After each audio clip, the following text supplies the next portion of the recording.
Innal hamdalillah nahmaduhu wa nasta'inuhu wa nastaghfiruh wa na'udzu billahi min shururi anfusina wa min sayyiati a'malina man yahdihillahu fala mudilla lahu wa man yudlil fala hadiya lahu asyhadu an la ilaha illallah wahdahu la syarika lahu wa asyhadu anna Muhammadan 'abduhu wa rasuluh.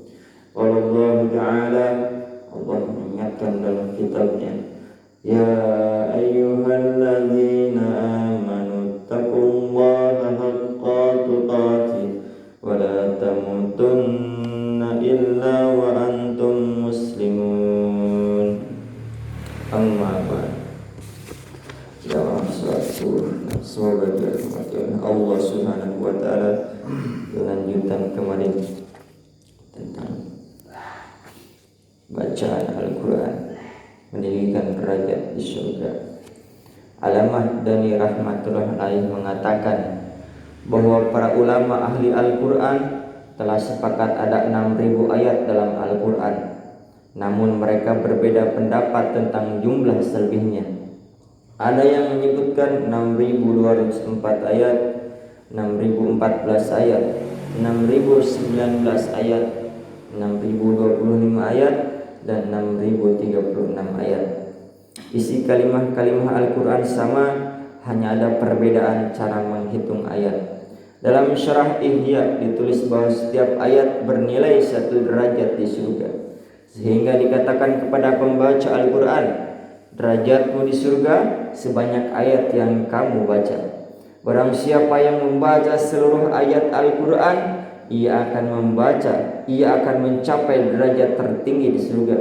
Barang siapa yang membaca beberapa ayat Al-Quran, maka derajatnya sebatas bacaan itu. Singkatnya, ketinggian derajat seseorang bergantung pada banyaknya bacaan. Menurut pendapat saya, hadis di atas mengandung penafsiran lain. Apabila pendapat saya ini betul, maka itu berasal dari petunjuk Allah Subhanahu wa Ta'ala. Jika salah, maka itu berasal dari diri saya sendiri dan salah. Allah Subhanahu wa Ta'ala dan Rasulnya terbebas darinya. Kenaikan derajat dalam hadis di atas maksudnya bukan membaca 1 ayat Al-Quran akan dinaikkan 1 derajat.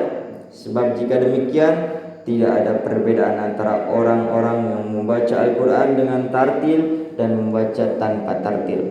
Dengan demikian, orang yang membaca Al-Quran baik dengan tartil maupun tidak tartil, maka setiap pembaca 1 ayat Al-Quran akan menaikkan derajatnya 1 tingkat. Hadis ini menunjukkan makna yang lain, yaitu naiknya tingkat pembaca Al-Quran di sini adalah menurut cara dia membacanya, sehingga ada perbedaan antara membaca Al-Quran dengan tartil dan membacanya tanpa tartil.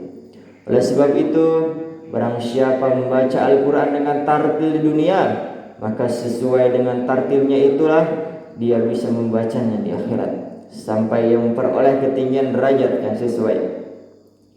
Mula Al-Qari rahmatullah alaih meriwayatkan sebuah hadis, barang siapa sering membacanya di dunia, barang siapa yang sering membacanya di dunia, maka ia akan dapat mengingatnya di akhirat.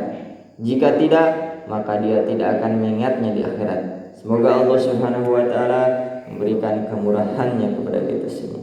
Amin ya Allah ya Rabbal alamin. Di antara kita banyak orang tua karena semangat agamanya menjadikan anaknya hafiz Al-Quran sejak kecil. Namun karena keteledoran dan kurang perhatian orang tua, ia telah menyia-nyiakan kemampuan anaknya di dunia ini.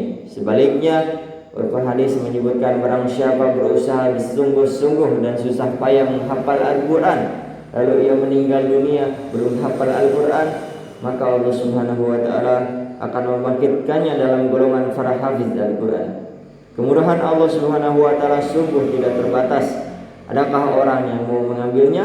Seorang penyair berkata, wahai Tuhan Syahidi, mengapa kamu tidak menerima? Padahal kasih sayangnya melimpah kepada setiap makhluknya. Kalau memang engkau layak untuk mendapatkannya, dia akan melimpahkannya kepadamu juga. Setiap huruf mendapatkan 10 kebaikan. Hadis ke-10, dari Sayyidina Ibnu Mas'ud radhiyallahu an, baginda Rasulullah sallallahu alaihi wasallam bersabda, barang siapa membaca satu huruf dari kitab Allah Subhanahu wa taala, maka baginya satu hasanah kebaikan. Satu hasanah itu pahalanya 10 kali lipat. Aku tidak mengatakan bahwa alif lam mim satu huruf, tapi alif lam satu huruf, lam satu huruf, tapi alif satu huruf, lam satu huruf, dan mim satu huruf. Hadis riwayat Tirmidzi dan Darimi. Alhamdulillah, bisa saja kita mendengarkan tentang bacaan Al-Quran dan menaikkannya terus menerus, membaca dengan tartil dan tidak tartil. Semoga bermanfaat bagi kita semua. Juga silahkan hidayah.